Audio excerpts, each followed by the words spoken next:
যুবক বানব আব্দুল্লাহ ইবনে উবাই ইবনে সুলুল নবীর বড় ক্ষতি করছে, আল্লাহর নবীরে হত্যা করার ষড়যন্ত্র পর্যন্ত করছে। বহু সাহাবী তার চক্রান্তে পড়ে ইন্তেকাল করছে, শাহাদাত বরণ করছে।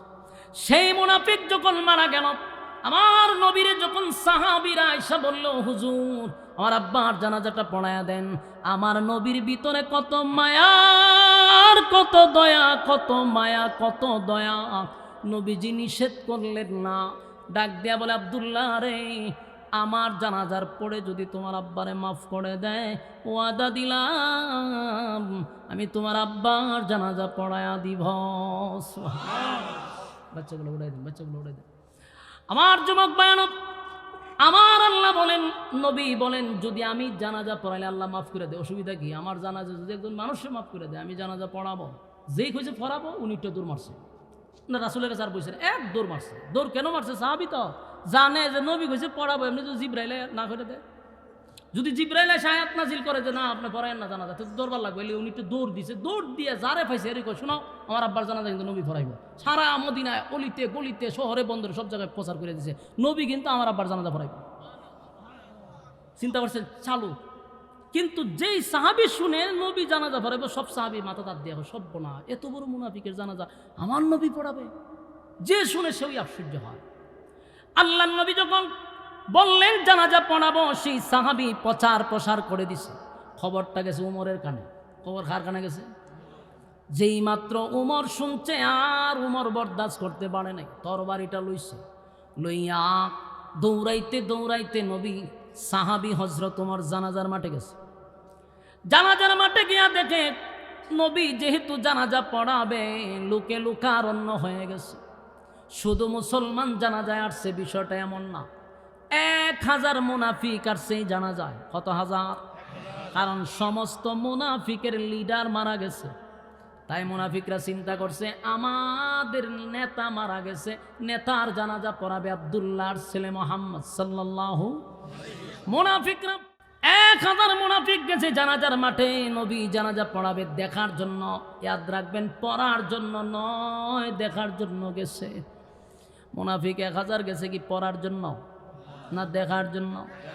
1000 মুনাফিক গেছে জানাজা দেখার জন্য, আর হাজার হাজার সাহাবীরা গেছে এই কারণে যে আমার নবী জানাজার মাঠে উপস্থিত হবে, সেই কারণে তারা গেল জানাজা পড়ার জন্য। হযরত ওমর গেল নবীরে বাধা দেওয়ার জন্য, যে আল্লাহর নবী যেন কোনোভাবেই তার জানাজা না পড়ায়, কারণ সে মদিনার সবচেয়ে বড় মুনাফিক। এত বড় মুনাফিকের জানাজা আমার নবী কেমনে পড়াইব? হযরত ওমর গেছে জানাজার মাঠে, কিন্তু যখন নবীর কাছাকাছি গেছে, হযরত ওমরের ভিতরে একটা চিন্তা আসলো, আমি যদি এখন নবীরে গিয়া বলি আপনি জানাজা পড়ায়েন না, এটা আদেশ হয়ে যায়। কি হয়ে যায়? আমার তো এই সাহস নাই রে, আল্লাহর পয়গম্বরকে গিয়ে আমি আদেশ করব। নবীর ক্ষেত্রে আদেশ করা যায় না। আমি উমর যদি গিয়া বলি আপনি জানাজা পড়ায়েন না, তখন এইটা আদেশ হয়ে যায়। হযরত উমর যেই রাগে আর খুবে গেছিল, আস্তে করে পিছনে আসছে, আইসা পাগল মতো হয়ে গেছে। কেমনে এখন জানাজা আমি আটকাবো? ডাইরেক্ট তো আমি নিষেধ করতে পারবো না, আমি ডাইরেক্ট কোনো নিষেধও করতে পারবো না, কিন্তু নবী যদি জানাজা পড়ায় রে, আমি ওমর সহ্য করতে পারবো না। ইসলামের এত বড় দুশ্মন, কেমনে রে আমার নবী তার জানাজা পড়ায়? না, বরদাস্ত করা যায় না, নিষেধও করতে পারতেছে না। কিন্তু হঠাৎ করে উমরের মাথায় স্মরণ হয়ে গেছে, এই মুনাফিকের ব্যাপারে তো আল্লাহ আয়াত নাজিল করছে। সুবহানাল্লাহ। হযরত উমরের মাথায় আসলো আয়াত তো নাজিল হয়েছিল মুনাফিকরে নিয়ে, তাহলে নবী কেমনে জানাজা পড়ায়? হযরত উমর ডাইরেক্ট বাধা না দিয়া জানাজার মাটির চতুর্দিক দিয়া ঘুরতেছে আর বলতেছে, ইস্তাগফির লাহুম আও লা তাস্তাগফির লাহুম, ইন তাস্তাগফির লাহুম 70 মাররাতান ফালান ইয়াগফিরাল্লাহু লাহুম যালিকা বিআন্নাহুম কাফারু বিল্লাহি ওয়া রাসূলিহি ওয়াল্লাহু লা ইয়াহদিল কওমাল ফাসিকিন। হযরত ওমর আয়াতে কারিমা বারবার জুড়ে পড়তেছিল। আমার নবীর কান মুবারকে যেন আয়াতটা পৌঁছে যায়। আল্লাহ নবীর চতুর্দিকে গুরার আয়াত পড়ে রে হাবিবে কিবরিয়ার কান পর্যন্ত যখন আওয়াজটা পৌঁছে গেল, আল্লাহ নবী বুঝতে পারছে উমর কেন বারবার আয়াতটা পড়তেছিল। জুড়ে হযরত উমর আয়াত পড়তেছিল। আল্লাহর নবীর বোঝার বাকি নাই উমর কেন আয়াত পড়ে। আল্লাহর নবী বলে, উমর রে, এই আয়াত কেন আমার কান পর্যন্ত পৌঁছায়া দিলা? তুমি কি বুঝাইতে চাও? হযরত উমর বলে, নবী গো, আয়াতটার দিকে ফলো করেন। আল্লাহর নবী বলেন, এই আয়াতে আল্লাহ বলছে মুনাফিকের জন্য যদি আমি নবী 70 বার দোয়া করি, আমার আল্লাহ দোয়া কবুল করবে না। আমার যুবক ভাইরা, মুনাফিক কত নিকৃষ্ট, মুনাফিকের চেয়ে খারাপ আর কেউ হতে পারে না। মুনাফিকের জন্য নবী হইয়া যদি 70 বার দোয়া করে, আল্লাহ হয় আমি আপনি নবীর দোয়া কবুল করব না। কি বুঝলেন? হযরত উমর বলে, হুজুর, আমার মালিক যদি বলে 70 বার দোয়া করলে দোয়া কবুল হবে না, তাহলে কেমনে গো আপনি তার জানাজার মাঠে দাঁড়াইয়া জানাজা পড়াবেন? হযরত উমর যখন প্রশ্ন করছে, আল্লাহর নবী বলেন, উমর রে, আমার মালিক আমার এত দয়া মায়া কেন দিল? আমার মনটা চায় রে, আমার মালিক 70 বার নিষেধ করছে, আমার দিলটা চায় আমি 100 বার আমার উম্মতের জন্য দোয়া করি, আমার মালিক এরপরও যদি কোনো গুনাহগার উম্মতরে মাফ করে দেয়। আমার যুবক ভাই, আল্লাহর হাবিব বললেন, উমর, আমার মালিক 70 বার নিষেধ করছে, এই জন্য আমি 100 বার দোয়া করতে চাই। আর নবী বলেন, উমর রে, শুন, কোরআনের কোন আয়াতে আমার আল্লাহ তো জানাজার নামাজ নিষেধ এমন কোনো কথা বলে নেই। হযরত উমর এতক্ষণে বুঝতে পারছেন হাবিব কিবরিয়া কেন জানাজার মাঠে গেছে, কারণ জানাজার নামাজের নিষেধ কোনো আয়াত নাজিল হয় নাই, শুধু দোয়া নিষেধ করা হয়েছে, কিন্তু জানাজার নামাজ নিষেধ করা হয় না। হযরত উমর চোখের পানি ছেড়ে দিয়া মালিকের দিকে তাকায় কয়, মালিক, কেমনে গো এত বড় মুনাফিকের জানাজা আপনার বন্ধু পড়াবে? আমি উমর বরদাস্ত করতে পারি না। এই মুনাফিকের জন্য আমার বহু সাহাবীরা শাহাদাত বরণ করছে, আমার নবীর মারার জন্য ষড়যন্ত্র করছে, আমি উমর এটা বরদাস্ত করতে পারলাম না। আল্লাহ আপনি একটা আয়াত নাজিল করে দেন যেন জানাজার নামাজটা বন্ধ হয়ে যায়। আমার যুবক ভাইরা, দিলের কান লাগায় শুনেন, হযরত উমর কিন্তু বারবার চতুর্দিকে ঘুরে আর আয়াত পড়ে। যখন বুঝতে পারছে আয়াত পড়ে কোনো লাভ নাই, এই আয়াতে শুধু আমার মালিক দুয়ার কথা নিষেধ করছে, কিন্তু জানাজার নামাজ যে বন্ধ হয়ে গেছে সেই বিষয় তো কোনো আয়াত নাজিল হয় নাই, তার মানে নবী নামাজ পড়াবে। ওমর আসমানের দিকে তাকাইয়া কয়, মালিক,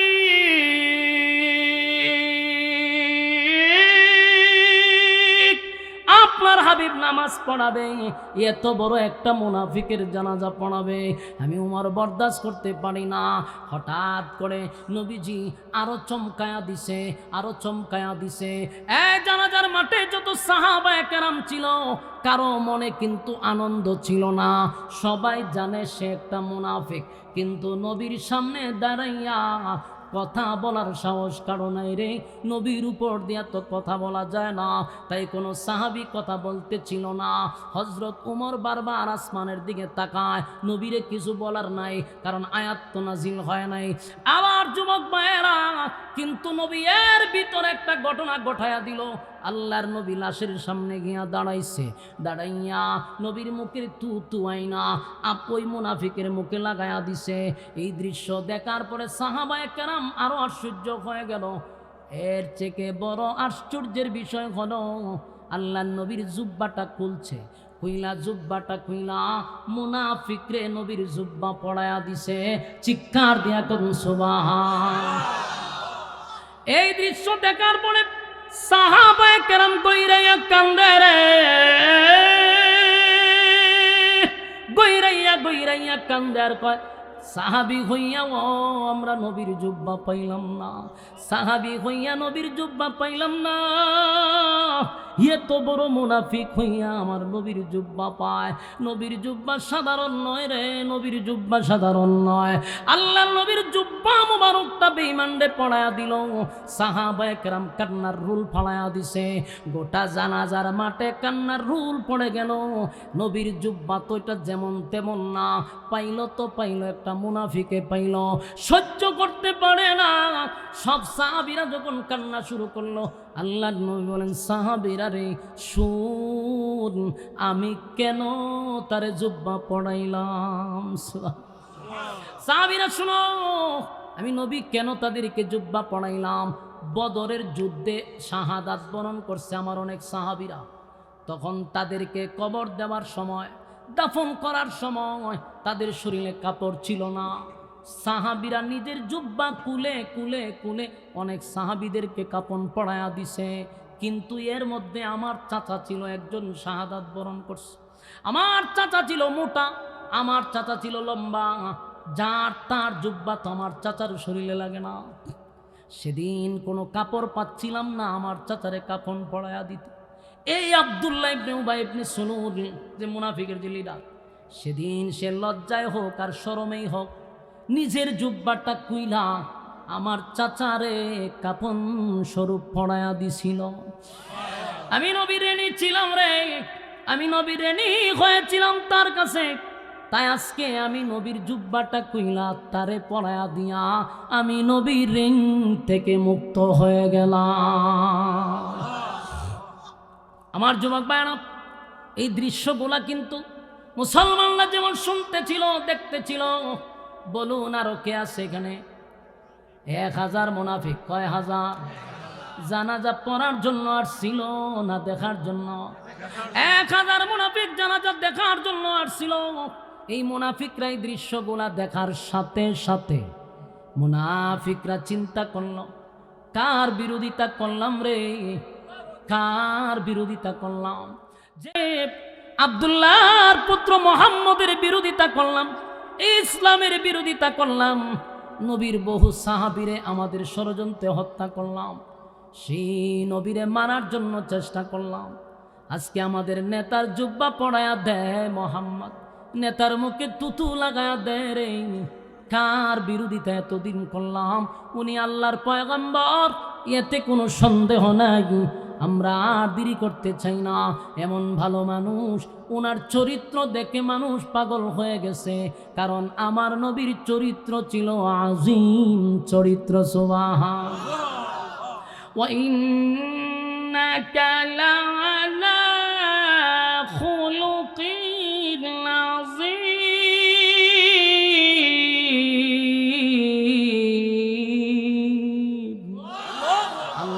খুলুক আযীম আপনারে দান করলাম। আমার নবীর চরিত্র দেখলাম। 1000 মুনাফিক, 1000 মুনাফিক, 1000 মুনাফিক দৌড়াইয়া নবীর কাছে গিয়া কয়, হুজুর অন্যায় করছি, অপরাধ করছি, অন্যায় করছি, অপরাধ করছি। আমরা বুঝতে পারি না আপনার মতো ভালো মানুষ আল্লাহর জমিনে কেউ নাই। আপনি যে আল্লাহর পয়গম্বর, বুঝতে আর বাকি নাই গো। আমরা আপনার কাছে অপরাধ স্বীকার করলাম। এই যে লোকটার আপনি কাফন পড়ায়া দিলেন, উনি হলেন আমাদের লিডার। এই লোকের ষড়যন্ত্রে বহু সাহাবীরা শাহাদাত বরণ করছে। হুজুর আমাদের নেতা সে। আজকে আপনার চরিত্র দেখে বুঝতে পারলাম আমরা যা করছি অন্যায় করছি, আর সেই ভুলে থাকতে চাই না। পড়ায়া দেন লা ইলাহা ইল্লাল্লাহ মুহাম্মাদুর রাসূলুল্লাহ সাল্লাল্লাহু আলাইহি ওয়াসাল্লাম। আমার যুবক ভাইরা, এরপরে নবী জানাজা পড়ায়া দিলেন। জানাজা কি হলো? হযরত ওমর সবচেয়ে বড় আশ্চর্য হয়েছে যে যেখানে মুনাফিকরা সাক্ষী দিছে সে মুনাফিকের লিডার ছিল। এত কিছু জানার পরে নবী কেমনে রে জানাজাটা পড়াইল? সবাই খুশি হইলেও, কারণ 1000 তো মুসলমান হয়েছে, এখন কথা খায় না। এক মুনাফিক চলে গেছে, কিন্তু 1000 ইসলাম গ্রহণ করছে। সুবহানাল্লাহ। এই আনন্দে সাহাবায়ে কেরামদের ভিতরে একটু আনন্দ, সাহাবীদের ভিতরে একটু আনন্দ ছিল, কিন্তু সবাই আনন্দিত হইলেও উমর কিন্তু এখন আনন্দিত হয় নাই। উমরের ভিতরে বাইরিতেছে, এত বড় মুনাফিকের জানাজা আমার নবী পড়াইল না, এটা বরদাস্ত করতে পারলাম না। জানাজা শেষ, সব সাহাবীরা যার যার দিকে চলে যাচ্ছে, উমর যায় না। উমর জানাজার মাটির নিচে তাকায়া বসে আছে আর চিন্তায় ব্যস্ত, আল্লাহর নবী কেমনে রে এই মুনাফিকের জানাজা পড়াইল। সব চলে গেলে উমর যায় না। উমর চিন্তিত, হঠাৎ করে তাকায়া দেখে হাবিবে কিবরিয়া নবী মুহাম্মদুর রাসূলুল্লাহ সাল্লাল্লাহু আলাইহি ওয়াসাল্লাম ওই মুনাফিকের লাশের পিছনে পিছনে হেঁটে হেঁটে কবরে যায়। যেই মাত্র দেখছে নবী মুনাফিকের লাশের পিছনে কবরে যায়, হযরত উমরের বুঝতে বাকি নাই, নবী কবরে গিয়ে এখন দোয়া করবে। নবী দোয়া করবে, এমনি উমর চিৎকার দিয়া বলেন, ইস্তাগফির লাহুম আও লা তাস্তাগফির লাহুম ইন তাস্তাগফির লাহুম 70 মাররাতান ফালান ইয়াগফিরাল্লাহু লাহুম যালিকা বিআন্নাহুম কাফারু বিল্লাহি ওয়া রাসূলিহি ওয়াল্লাহু লা ইয়াহদিল কওমাল ফাসিকিন। হযরত ওমর এবার চিৎকার দিয়া বলে, মালিক আপনি তো বললেন মুনাফিকের জন্য 70 বার দোয়া করলেও দোয়া কবুল করবেন না। আল্লাহর নবীকে আয়াত নাজিল করে জানায়া দিলেন, আমার নবী কেমনে গো এখন গিয়া দোয়া করবে? আল্লাহর নবী দোয়া কেমনে করবে? ওমর পাগল হয়ে গেছে আর আসমানের দিকে তাকায় কয়, মালিক বরদাস্ত করতে পারলাম না, বরদাস্ত করতে পারলাম না। উমর পাগলের মতো হয়ে গেছে। আল্লাহর নবী যখন দাফন কাফন শেষ, মুনাফিকরে কবর দিয়া দিছে, এবার নবী 2টা হাত উত্তোলন করবে, নবী একটু দোয়া করবে ওই মুনাফিকের জন্য। যেই মাত্র নবী হাত তুলছে রে, এমনি নবী তাকায়া দেখে সামনে জিবরাইল দাঁড়ায় আছে। একটা জবান বন্ধ রাখবেন না, জুরে করুন আল্লাহু আকবার। জিবরাইল আলাইহিস সালাতু ওয়াস সালাম এসে বলেন, নবী গো দোয়া করবেন পড়ে, দোয়া করবেন পড়ে, দোয়া করবেন পড়ে। আগে শুনেন আল্লাহর সিদ্ধান্ত কি। আল্লাহ তাআলা এই মুহূর্তে জানায়া দিছে, আপনার উমরের সিদ্ধান্তটা মালিকের কাছে পছন্দ। আল্লাহু আকবার বলেন, আরো জোরে কোন আল্লাহু আকবার। এই ইমানের আওয়াজ দিয়ে বলেন আল্লাহু আকবার। উমর কি জিনিস রে, উমর কেমন সাহাবী, উমরের কি পরিমাণ সম্মান আর মর্যাদা। উমর যে সাধারণ কোনো সাহাবী না, বুঝতে পারছেন এতক্ষণে। উমর যা চাইছিল, আল্লাহ জিবরাইল পাঠায় কয়, হুজুর আপনার উমরের সিদ্ধান্ত চূড়ান্ত সিদ্ধান্ত, উমরের সিদ্ধান্তটা আল্লাহর কাছে বড় পছন্দ।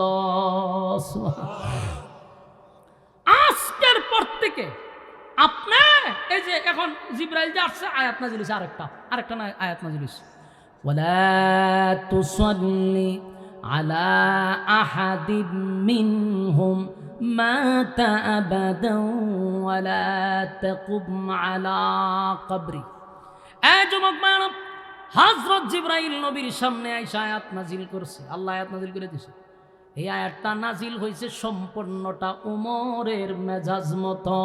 সুবহানাল্লাহ। জিবরাইল আইসা, হুজুর উমরের সিদ্ধান্ত মালিক পছন্দ করছে গো। এই যে উমরের সিদ্ধান্তের উপর আল্লাহ আয়াত নাজিল করছে, ওয়ালা তুসাল্লি আলা আহাদিম মিনহুম মাতা আবাদান ওয়ালা তাকুম আলা কবরি। আল্লাহ কয় নেক্সট টাইমে, পরবর্তীতে আর কোনোদিন ভবিষ্যতে আপনি কোন মুনাফিকের জানাজা পড়াবেন না। সুবহানাল্লাহ। মুনাফিকের জানাজা যেন না পড়ায়, এই কথা কার মনে ছিল? হযরত উমরের। কথা হয় না? প্রতিবাদ কে করছিল? উমরে করছিল।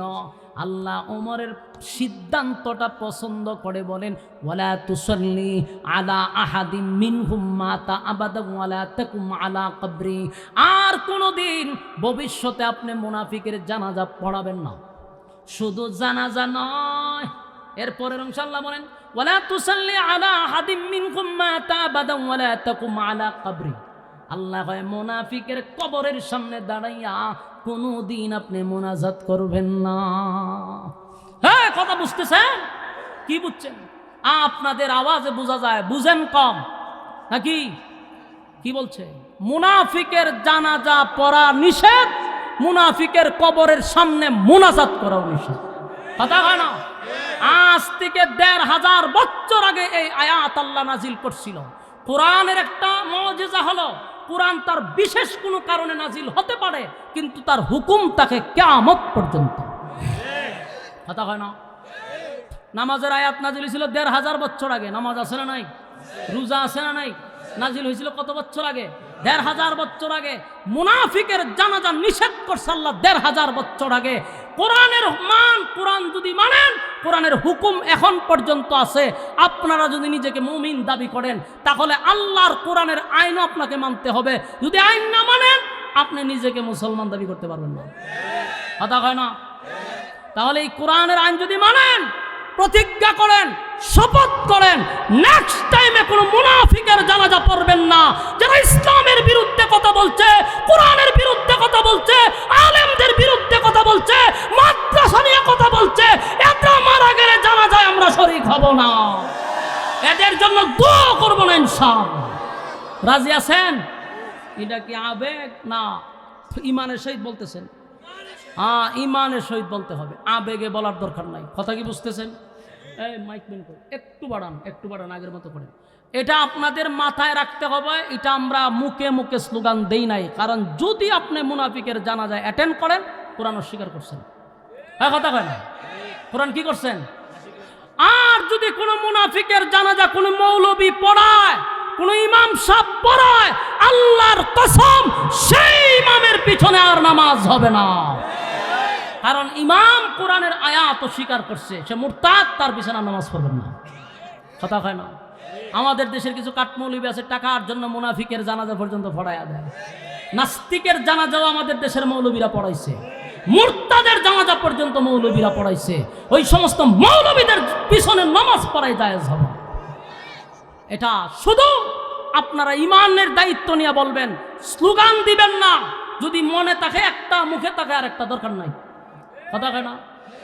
এখন আপনার বেলা হইলে আপনি আইন মানেন না, অন্যর বেলা হইলে মেরে লো, বেরিয়ে মেরে লো, এরকম আবেগের আমার দরকার নাই।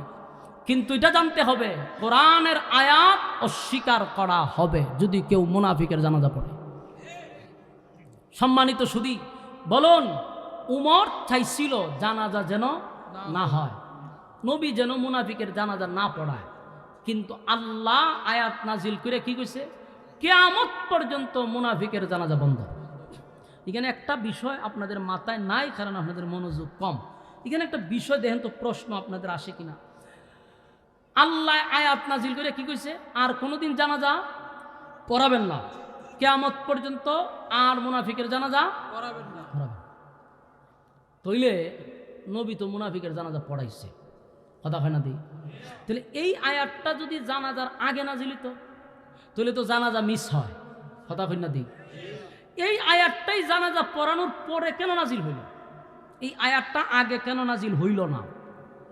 এই প্রশ্নটা আপনাদের মাথায় ঢুকে নাই, কিন্তু আমি ওয়াজের মাঝখান দিয়ে প্রশ্ন বাই করলাম আপনাদের কাছ থেকে, আপনারা বোঝানোর জন্য। এই আয়াতটা তো নামাজের আগে নাজিল হইলে জানাজাটা বন্ধ হয়ে যেত। তাহলে উমরের কথা সাথে সাথে হয়ে যেত যে আমি চাইছিলাম জানাজা যেন না পড়ানো হয়, আল্লাহ ওই সময় যদি আয়াত নাজিল করে দিত, জানাজা বন্ধ হয়ে যাবে।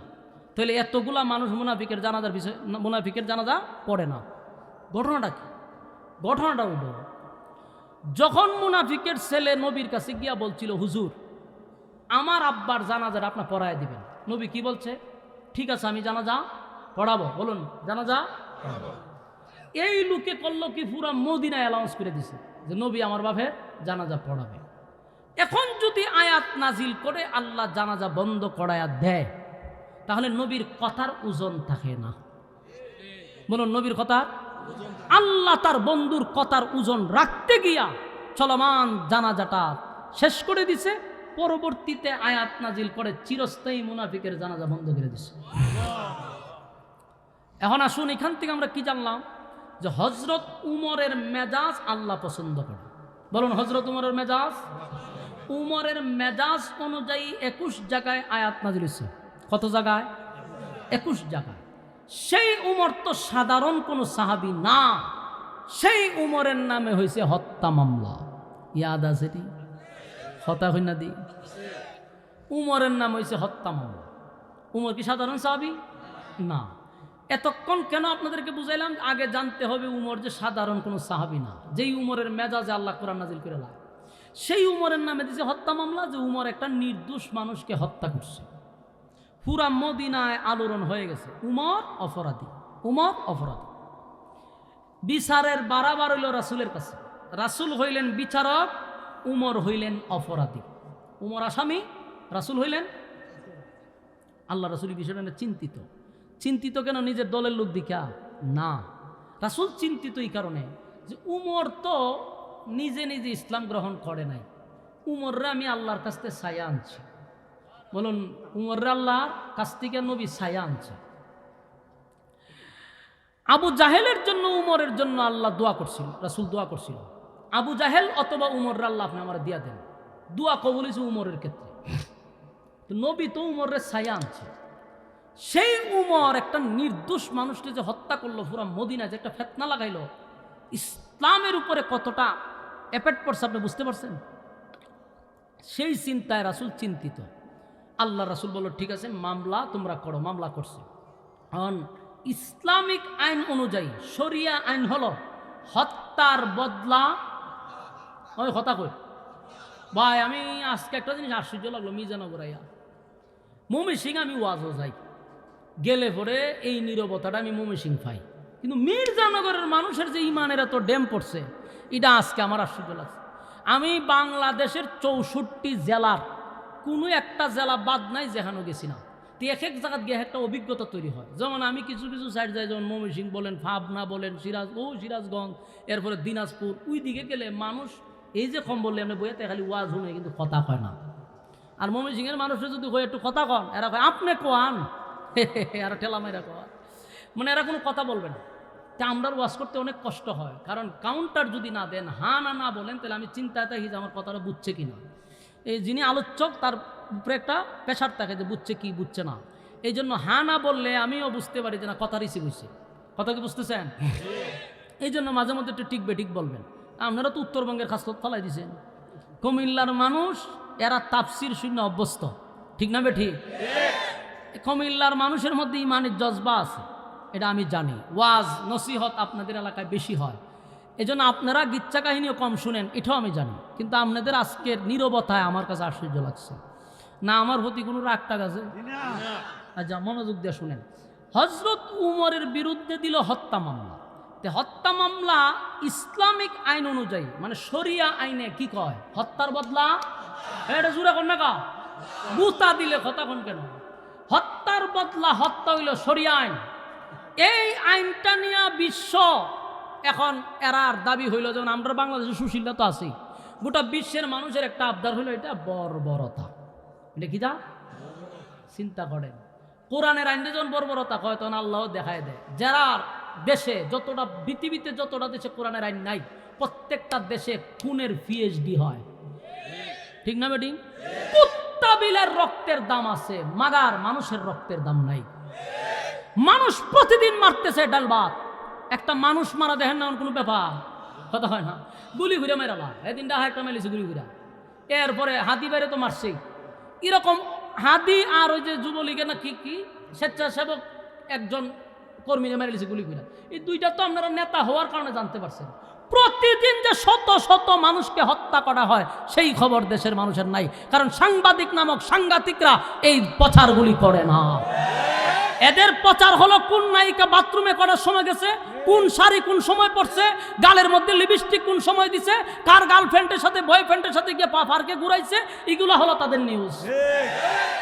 এই সমস্ত অসভ্য নামের সাংঘাতিকগুলা এরা হলো ভারতের পা ছাটা গোলাম, এরা বাংলাদেশের বন্ধু হতে পারে না। এরা নিউজ হলো নায়িকাদেরকে নিয়ে, কতগুলা নষ্টা বস্তাদেরকে নিয়ে প্রতিদিন নিউজ করে। আমার দেশের নিউজের অভাব নাই। তোরা বুঝি কোন নায়িকা বাথরুমে গেছে, তো 5 মিনিট বাথরুমে দেরি করছে, 5 মিনিট পরে বাইরেছে, 5 মিনিট পরে ব্রাশ করছে, 5 মিনিট পরে একটা নতুন জামা পিনছে, ইতা বুঝি নিউজ? তাদা ভিডানির দরকার ছিল না। শয়তানের বাচ্চা, কত খবর হয়ে রয়েছে দেশ, তোরা বুঝি এগুলা নিউজ দেশ? তাহলে বাংলাদেশে প্রতিদিন মানুষ মারা হচ্ছে, গুম করা হচ্ছে, খবর নাই। কত আলেমদেরকে আবার ওই 16 বছরের সেই নাটক কইরা আবার আলেমদেরকে জেলখানায় বন্দি করতেছে, খবর আছে? আলেমদেরকে আবারও সেই নাটকের চরিত্রে উলামায়ে কেরামদেরকে জেলখানায় বন্দি করতেছে। এই ডক্টর ইউনূস সাহেবকে বলবো, হাজার হাজার রক্তের বিনিময়ে আপনাকে যে চেয়ারে বসাইছে, জাতির সাথে গাদ্দারি করবেন না, পরিস্থিতি ভালো হবে না। যেই জাতি স্বৈরাচারকে লামাইতে পারছে, সেই জাতি আপনাকে সাইজ করতেও সময় লাগবে না। কারণ এটা রক্তের উপর ভর করে আপনি করছেন। মানুষের একটা আশা আকাঙ্ক্ষা ছিল আপনার উপরে, একটা বিশ্বাস ছিল আপনার উপরে। আপনি যখন প্রথম ঈদগার ময়দানে যান, সমস্ত দর্শকরা বলছে স্যার নির্বাচন লাগতো না, আপনার 5টা বছর থাকেন আর 5টা বছর থাকেন। বাংলাদেশের 54 বছরের ভিতরে কোনো নেতার জন্য মানুষ এভাবে স্লোগান দেয় নাই, কিন্তু 1 বছরের ব্যবধানে সেই মানুষটা বলতেছে হ্যাঁ লামে না কেন? ঠিক না বেটি? সেই মানুষে বলতেছে লামেন, আপনার মতো নেতার আর দরকার নাই। আপনি দেশটারে একটা বানাইছেন, সব ওই যেটা কি কয় তার আত্মীয় স্বজন দিয়া একটা মহিলা গ্রুপ তৈরি করে দেশটারে 12টা বাজে দিছে। আপনারা তো আমরা বিশ্বাস করে এখানে বসাইছিল ছাত্ররা, রক্তের সাথে বেঈমানি করবেন না। সম্মানিত শুধু যদি ইসলামিক শরিয়া অনুযায়ী আইন হইতো হত্যার বদলা হত্যা, বাংলাদেশে মানুষ মারা যেত। আপনি জীবনে হত্যা করবেন, আমি যখন জানবেন আমি এর হত্যা হলো আমারও শেষ, আমিও শেষ, আর জীবনে হত্যা করব। আর যখন থেকে এরে মারার পরে 6 মাস জেল, 2000 টাকা জরিমানা। এক এরে মাইরে আমি যেমন 6 মাস জেল খাইতাম, আবার বাইরে আরেকটারে মাইরে আবার চল করে। আমার এলাকার যত সন্ত্রাস আছে, যত দুশ্মন আছে, সব টিরে মাইরে মেরে 6 মাস করে করে বাইরে যাবো। ঠিক না বে ঠিক? এই বুঝি আইন। যতদিন না পর্যন্ত আল্লাহর আইন প্রতিষ্ঠিত না হবে, সমাজে ইনসাফের বিচার হবে না, হবে না, হবে। ঠিক না বে ঠিক? সম্মানিত শুধু এখন রাসূলের কাছে বিচার দিছে ইসলামিক আইন শরিয়া অনুযায়ী, হত্যার বদলা হত্যা। উমরের নামে এখন মৃত্যুদণ্ড। ইন্না লিল্লাহ। চিন্তা করছেন কোরআনকার দরবার কই গেছে, এখন উমর হয়ে গেছে মৃত্যুদণ্ডর আসামি। এখন উনি হলেন প্রধান আসামি, উনাকে মৃত্যুদণ্ড দেওয়া হবে। বিচারক হইল রাসূল। গোটা মদিনা আলোড়ন হয়ে গেছে, উমর একটা নির্দোষ মানুষকে হত্যা করছে। কথা কি বুঝতেছেন? যেমন আমরা বাংলাদেশের সাংঘাতিকরা তিলডে তাল বানায়, ঠিক না বে ঠিক? ঠিক তেমনি ভাবে তখন যদিও মিডিয়া ছিল না, কিন্তু মুখ মিডিয়া আছে, এটা দিয়ে মানুষের কাছে প্রচার করছে, দেখছ উমর একটা নির্দোষ মানুষ হত্যা হয়েছে, এইভাবে প্রচার হয়ে গেছে। কিন্তু মক্কাতে মদিনাতে তখনও বিজ্ঞ সাহাবায়ে কেরাম ছিল, তাদের বক্তব্য হলো হতে পারে না, উমর একটা নির্দোষ মানুষকে হত্যা করতে পারে না। এখানে কোনো একটা ষড়যন্ত্র আছে রে, উমর তো নির্দোষ মানুষকে হত্যা করতে পারে না, কিন্তু কোনো প্রমাণ নাই যে এটা প্রমাণ করবে উমর নির্দোষ মানুষকে হত্যা করে নাই। তাই মামলা হয়ে গেছে, আদালতে উঠাইছে। নবী হইলেন বিচারক, উমর হইল আসামি। এবার নবীর রায় দিলেই তারে মৃত্যুদণ্ড দিবে। গোটা মদিনার বিজ্ঞ সাহাবায়ে কেরামরা কান্না শুরু করছে, হায় রে, উমর তো সাধারণ কোনো সাহাবী না, সেই সাহাবীকে আজকে মৃত্যুদণ্ড দেওয়া হবে। মামলা যখন কোর্টে উঠাইছে, নবী এখন রায় দিলি 12টা বাজবে, সবাই গিয়া হাজির। কত সাহাবীদের চোখের পানি ঝরতেছে, ওমর নির্দোষ মানুষকে হত্যা করছে। গোটা মদিনা এই কথা ছড়ায়া দিছে। যেই মাত্র নবী এখন সমস্ত সাক্ষী প্রমাণ পাওয়ার পরে রায় হয়ে যাবে উমর একটা নির্দোষ মানুষকে হত্যা করছে, ঠিক যেই সময় নবীর রায় দিবে তখন এই নবীর সামনে জিবরাইল হাজির। সুবহান আল্লাহ। নবী তাকায় দে জিবরাইল ডাক দিয়ে বলে, নবী গো, এই মামলার বিচারক আপনি, আর উমর হইল একজন অপরাধী, আপনি হইলেন বিচারক। মামলা লড়ার জন্য কিন্তু একজন উকিল লাগে গো নবী। সুবহানাল্লাহ। মামলা লড়ার জন্য উকিল লাগে। আপনি যেমন বিচারক, উমর কিন্তু একজন অপরাধী, মাঝখানে একজন উকিল দরকার। আজকের এই মামলার স্বয়ং উকিল হইল আল্লাহ সুবহান। আমার যুবক ভাই একটা জবান বন্ধ রাখবেন না, জোরে কোন আল্লাহু আকবার, আরো জোরে কোন আল্লাহু আকবার। এই ইমানের আওয়াজ দিয়ে কোন আল্লাহু আকবার। উমরের সম্মান আর মর্যাদা, উমরের পাওয়ার, উমরের পাওয়ার, উমরের সম্মান, উমরের পক্ষে আল্লাহ নিজে উকিল হয়ে যায়। আল্লাহ কয় আমার উমরের পক্ষে আমি নিজে উকিল হয়ে যাব। আল্লাহ তখন উমরের পক্ষে, যখন নবী বিচারক, উমর যখন আসামি, আল্লাহ উকিল হইয়া সূরা নিসার কয় নম্বর আয়াত? মাশাআল্লাহ 65 নম্বর আয়াত। সূরা নিসার 65 নম্বর আয়াতটা তখন আল্লাহ নাজিল করে জানায়া দেয়, ফালা ওয়া রাব্বিকা লা ইউমিনুনা হাত্তা ইউহাক্কিমুকা ফীমা শাজারা বাইনাহুম সুম্মা লা ইয়াজিদু ফী আনফুসিহিম হারাজান মিম্মা কাদাইতা ওয়া ইউসাল্লিমু তাসলিমা। আল্লাহ আয়াত নাযিল করে সর্বপ্রথম একটা কসম করে বলেন, ফালা ওয়া রাব্বিকা, আপনার রবের কসম, আপনার রবের কসম বন্ধু, আপনার রবের কসম করে বলি, ওমর কোন নির্দোষ মানুষকে হত্যা করে নাই। সুবহান। আমার মালিক রায় দিছে, আল্লাহ রায় দিয়া কয় ফালা ওয়া রাব্বিকা, আপনার রবের কসম, উমর কোনো নির্দোষ মানুষকে হত্যা করে নাই। উমর যারে হত্যা করছে গো নবী, গোটা মদিনার মানুষ জানে সে একজন মুসলমান। আদর্শে মুসলমান ছিল না, তার আত্মীয় স্বজন মুসলমান না, একটা মুনাফিকের ঘরের মুনাফিক। কারণ আপনি নবী বিচার করার পরে যে মুসলমান বলবে নবীর বিচার পছন্দ হয় না, সে আর কোনোদিন মুসলমান থাকে না। কথা হয় না দি?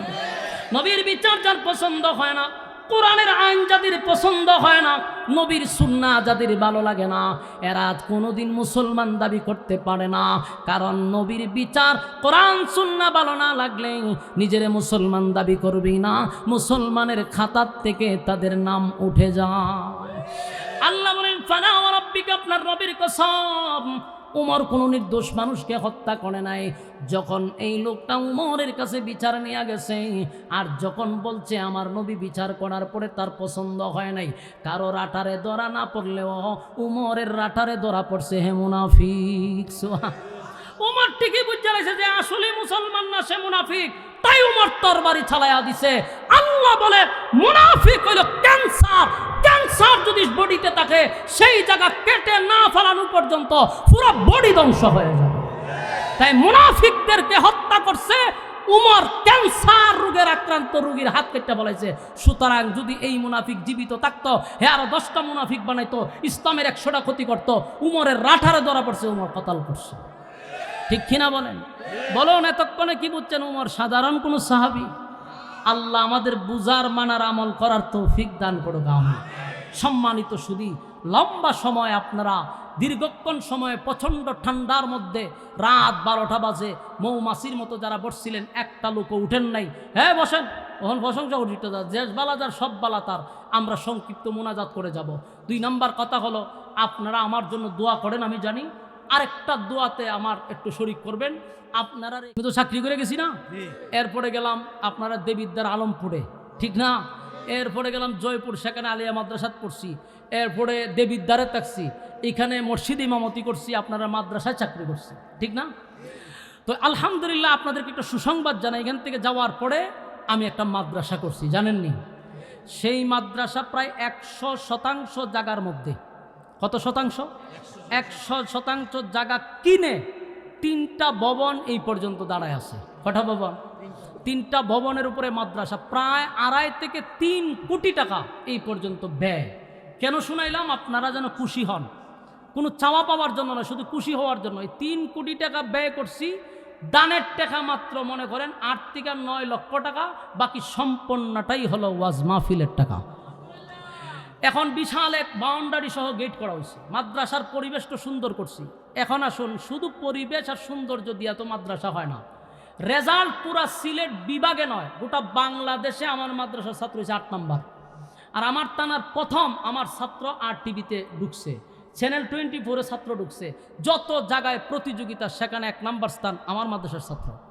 আলহামদুলিল্লাহ। যেমন মাদ্রাসা করছি বহু যুদ্ধ করে, তেমন লেখাপড়ার মান বাড়ানোর জন্য সর্বোচ্চ চেষ্টা করছি। বাংলাদেশের সর্বোচ্চ যে শিক্ষক, ওখান থেকে ছাত্র আনার চেষ্টা করছি, সেখানকার শিক্ষক আনার চেষ্টা করছি। আলহামদুলিল্লাহ, আপনাদের দোয়ার বরকতে গোটা বিভাগের মধ্যে হেফজখানা যেখানেই পরীক্ষা দিছি সেখানেই 1 নাম্বার আমার ছাত্র, মাত্র 3 বছরের ভিতরে। দোয়া করবেন, আমার আরও প্ল্যান আছে। মাদ্রাসার 3টা ভবন করছি, এখন আমার টার্গেট হলো একটা মসজিদ করা। আপনারা সেটাও দোয়া করবেন, আল্লাহ যেন একটা মসজিদ করার সুযোগ করে দেয়। আমি এই কথা বলার উদ্দেশ্য হইল, আপনাদের এলাকার ভাত খেয়ে গেছি, আপনারা শুনলে তো খুশি হওয়ার কথা, ঠিক না? যেখান থেকে যাওয়ার পরে প্রায় 3 কোটি টাকার মতো ব্যয়ে একটা প্রতিষ্ঠান করছি। আলহামদুলিল্লাহ বলতেন না? এবং আপনাদের এখান থেকে যাওয়ার পরে গোটা বাংলাদেশে তো দৌড়তেছি। তো আমি দোয়া চাওয়ার জন্য আসছি, দোয়া নেওয়ার জন্য আসছি। আমি চাই মির্জানগর মানুষ আমার প্রতি যে মহব্বতটা, সেটা যেন চলমান থাকে। আপনাদেরকেও আমি লিওয়াজিল্লা আল্লাহর জন্যই ভালোবাসি, আপনারাও আমাকে আল্লাহর জন্য ভালোবাসবেন। আর আমার বন্ধু মানুষ থেকে না আসি, সাব্বির আহমদ উসমানী সাহেব, একেবারে ছোটোবেলার থেকে বন্ধু, একসাথে চাকরিও করছি, এখনও উনি আছে, অত্যন্ত সুনামের সাথে আছে, ঠিক না? আমরা বাবুল ভাই তখন দায়িত্বে আসেন, একেবারে সুনামের সাথে আছে, কোনো ব্যাড রিপোর্ট আছে তার? অত্যন্ত সুনামের সাথে এখনো আছে। আল্লাহ তাআলা বাকি জিন্দেগিটা যেন আপনাদের এখানে সুনামের সাথে তার জীবনটা পার করে। আমিন বলেন। দুরূদ শরীফ পড়েন, আল্লাহুম্মা সাল্লি আলা মুহাম্মাদ ওয়া আলা। না, এটা আবার দেওয়ার লাগি সব কথা কইছি না, আমি শুধু আর খুশি হয়। আচ্ছা, আমি কিন্তু আপনাদেরকে খুশি করার লেগে বলছি, আপনারা অন্য কিছু ভাববেন না। আমি এই পর্যন্ত যতটুকু করছি, আমি মানুষের কাছে ছায়া নেই নেই। আমি প্রোগ্রামের ক্ষেত্রে খুব কঠোর, এখান থেকে নেই, নিয়ে মাদ্রাসা করছি। তো দোয়া করবেন ইনশাআল্লাহ। আল্লাহুম্মা সাল্লি আলা মুহাম্মাদ ওয়া আলা আলি মুহাম্মাদ কামা সাল্লাইতা আলা ইব্রাহিম। বিশেষ করে মাহফিলটা যারা করতেছে, সার্বিক সহযোগিতা যারা ছিল, বিশেষ করে আপনাদের তরুণদের মধ্যে আলামিন ভাই অত্যন্ত বিচক্ষণ একটা ছেলে, সর্বদিক দিয়া যে দায়িত্বগুলো পালন করতেছে, আল্লাহ তাআলা ভাইকে আরও ইমানি জজবা বাড়াইয়া দেয়, এবং আলামিন ভাইয়ের সাথে যারা যারা আছে প্রত্যেকের দিনের খেদমত করার সুযোগ করে দেয়। সকলে বলে আমিন। আমরা সবাই দোয়া করি, পাশে একটা গুরুস্থান আছে, সেই মুর্দা গানের জন্য আমরা দোয়া করবো। আল্লাহুম্মা সাল্লি আলা মুহাম্মাদ ওয়া আলা আলি মুহাম্মাদ কামা সাল্লাইতা আলা ইব্রাহিম ইন্নাকা হামিদুম মাজিদ। আল্লাহুম্মা আমিন। আলহামদুলিল্লাহি রাব্বিল আলামিন ওয়াসসালাতু ওয়াসসালামু আলা সাইয়্যিদিল আমবিয়াই ওয়াল মুরসালিন ওয়া আলা আলিহি ওয়া সাহাবিহি আজমাইন। রব্বুল আলামিন, আল্লাহ গভীর রাত হয়ে গেছে, নজুলে রহমতের সময়, দোয়া কবুলের সময়। আল্লাহ আপনার কুদরতি নজর দিয়ে একটু তাকান। সাদা সাদা দাড়িওয়ালা মুরব্বীরা হাত বাড়াইছে, আল্লাহ হাজি সাহেবরা হাত বাড়াইছে, নৌজওয়ান আমার তরুণ যুবক ভাইয়েরা হাত বাড়াইছে, রব্বুল আলামিন ছোট ছোট মাসুম বাচ্চারা হাত বাড়াইছে, পর্দার আড়ালে মা বোনেরা হাত বাড়াইছে, জাতির শ্রেষ্ঠ সন্তান হজরত উলামায়ে কেরামরা হাত বাড়াইছে। আমি গুনাহগার, নাগান্দা, নাফরমান, নালায়েক, অযোগ্য আল্লাহ মুসাফির হালতে আপনার মহব্বতের বান্দাদেরকে নিয়ে হাত বাড়াইলাম। জীবনের সগীরা কবিরা, ইচ্ছা অনিচ্ছা, দেখাইয়া না দেখাইয়া, অঙ্গ প্রত্যঙ্গর দ্বারাই যত গুনাহ করছি, মেহেরবানি করে গো জিন্দেগির সব গুনাহ মাফ করে দেন। বাকি জিন্দেগি যতদিন বাঁচায় রাখবেন, ইহদিনাস সিরাতাল মুস্তাকিম, সঠিক সরল রাস্তার উপরে চলার তৌফিক দেন। যেমনে চললে আপনি খুশি, ওইভাবে জীবনটাকে পরিচালনা করার তৌফিক দান করেন রব্বুল আলামিন। আমরা যারা হাত বাড়াইলাম, আমাদের মধ্যে অনেকের মা নাই, বাবা নাই, দাদা নাই, দাদি নাই, নানা নাই, নানি নাই, শ্বশুর নাই, শাশুড়ি নাই, আত্মীয় স্বজন, ভাই বেরাদর, মহব্বতের মানুষ অনেকেই অন্ধকার কবরে চলে গেছে। জানি না কোন অবস্থায় কোন হালতে আছে। আজকের সওয়াবের হাদিয়া কোটি কোটি গুণ বাড়াইয়া বিশ্ব নবীর রওজা মুবারকে পৌঁছায়া দেন। আল্লাহ আমাদের আব্বা আম্মার কবরে সব পৌঁছায়া দেন, দাদা দাদির কবরে সব পৌঁছায়া দেন। আল্লাহ আমাদের আব্বা আম্মা যারা বেঁচে আছে, হায়াতে আমলে বরকত বাড়ায়া দেন। আল্লাহ আমরা যারা হাত বাড়াইছি, অনেক ব্যবসায়ীরা আছে, চাকরিজীবী আছে, আল্লাহ যারা ব্যবসা করে ব্যবসায় বরকত বাড়ায়া দেন, চাকরিতে বরকত বাড়ায়া দেন, খামায় রোজগারে বরকত বাড়ায়া দেন। আমাদের বিবি বাচ্চাগুলাকে নেককার মুত্তাকি বানায়া দেন। আমাদের ঘরে রহমত আর বরকত দান করেন রব্বুল আলামিন। চলার পথে শয়তানের ওয়াসওয়াসা থেকে হেফাজত করেন। মানুষ, শয়তান জিন শয়তান থেকে হেফাজত করেন আল্লাহ। আসমানি গজব জমিনি গজব থেকে হেফাজত করেন রব্বুল আলামিন। আল্লাহ আমরা যারা হাত বাড়াইলাম আমাদের মধ্যে যে যে সমস্যার মধ্যে আছে আপনার জানার বাকি নাই, প্রত্যেকের দিলের নেক বাসনাটুকু আপনি পূর্ণ করে দেন রব্বুল আলামিন। আল্লাহ আমরা যারা হাত বাড়াইলাম তামাম জিন্দেগির গুনার বোঝা মাথায় লইয়া আল্লাহ গভীর রজনী নুজুলে রহমতের সময় মেহেরবানি করে জিন্দেগির গুনাহ আপনি মাফ করে দেন। আমার ডাইনে আমার বামে সামনে এবং আমার পিছনে অসংখ্য গুরুস্থান এখানে মুর্দাগান সাহিত, এই মির্জানগরের অসংখ্য মুর্দাগান এই কবরে সাহিত। আল্লাহ আজকের এই সওয়াব মির্জানগরের এই গুরুস্থান আপনি পৌঁছায়া দেন। আল্লাহ আমার অনেক মহব্বতের মানুষ এই গুরুস্থানে সাহিত, কত মহব্বতের মানুষ ছিল তারা কবরে শুয়ে গেছে।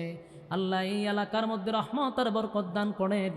আল্লাহ এই মসজিদ উন্নয়নে যত কাজ করছে আল্লাহ যারা টাকা পয়সা দিয়ে এই পর্যন্ত সাহায্য সহযোগিতা করছে আল্লাহ প্রত্যেকের ব্যবসা বাণিজ্য বরকত দেন। আল্লাহ এই মাদ্রাসার যত জরুরত আছে গাইবি খাজানার থেকে পুরা করে দেন। আল্লাহ যারা ওয়াদা করছে আল্লাহ প্রত্যেকরে দেওয়ার তৌফিক দেন, যারা দিছে তাদের ব্যবসা বাণিজ্য বরকত দেন। আমার কাছে অনেকেই দোয়া চাইছেন, বিশেষ করে দশিম ভাই সহ আরও অনেকেই যারা দোয়া চাইছেন আল্লাহ অনেকের নাম জানি না, যে যেই নিয়তে দোয়া চাইছে প্রত্যেকের দিলের নেক বাসনা পোড়া ঘরে দেন। আল্লাহ কাজী সাহেব মারা গেছে, ওনার সন্তান দোয়া চাইছে আল্লাহ কবরের জান্নাতের বাগান বানায়া দেন। আল্লাহ আরও যে যে আশা নিয়ে দোয়া চাইছে প্রত্যেকের দিলের নেক বাসনা পোড়া করেন। এই এলাকার প্রত্যেকটা মানুষকে দিনদার মুত্তাকি বানায়া দেন। এই মাহফিলটা এলাকাবাসীর জন্য নাজাতের ফয়সালা করে দেন। আল্লাহ টাকা দিয়া পয়সা দিয়া বুদ্ধি দিয়া শ্রম দিয়া রান্না বান্না করে যে যেমনে পারছে আল্লাহ প্রত্যেকে সাহায্য সহযোগিতা করছে আল্লাহ প্রত্যেককে আপনি দুনিয়া আখিরাতের ইজ্জত সম্মান বাড়ায়া দেন। বিশেষ করে আল্লাহ বাংলাদেশটাকে ষড়যন্ত্রের হাত থেকে হেফাজত করেন। আল্লাহ বাংলাদেশের আল্লাহ রব্বুল আলামিন বাংলাদেশটাকে আপনি ষড়যন্ত্রের হাত থেকে হেফাজত করেন রব্বুল আলামিন। বিশেষ করে সুদানের মুসলমানদেরকে হেফাজত করেন, কাশ্মীরের মুসলমানদেরকে হেফাজত করেন আল্লাহ, উইগুরের মুসলমানদেরকে হেফাজত করেন, ফিলিস্তিনের মা বোনদেরকে হেফাজত করেন, বাংলাদেশের মুসলমানদেরকে হেফাজত করেন রব্বুল আলামিন। শেষ দরখাস্ত আরও অনেকেই দোয়া চাইছেন আল্লাহ, মনু সাবুনিও দোয়া চাইছেন, দিলের নেক বাসনা পোড়া করে দেন। যা বললাম যা শুনলাম নবীজির জুতার ধুলার বরকতে দুয়ারে কবুল করেন। সুবহান রাব্বিকা রাব্বিল ইজ্জাতি আম্মা ইয়াসিফুন ওয়া সালামুন আলাল মুরসালিন ওয়ালহামদুলিল্লাহি রাব্বিল আলামিন। আমিন বিরহমাতিকা ইয়া আরহামার রাহিম। আসসালামু আলাইকুম। সম্মানিত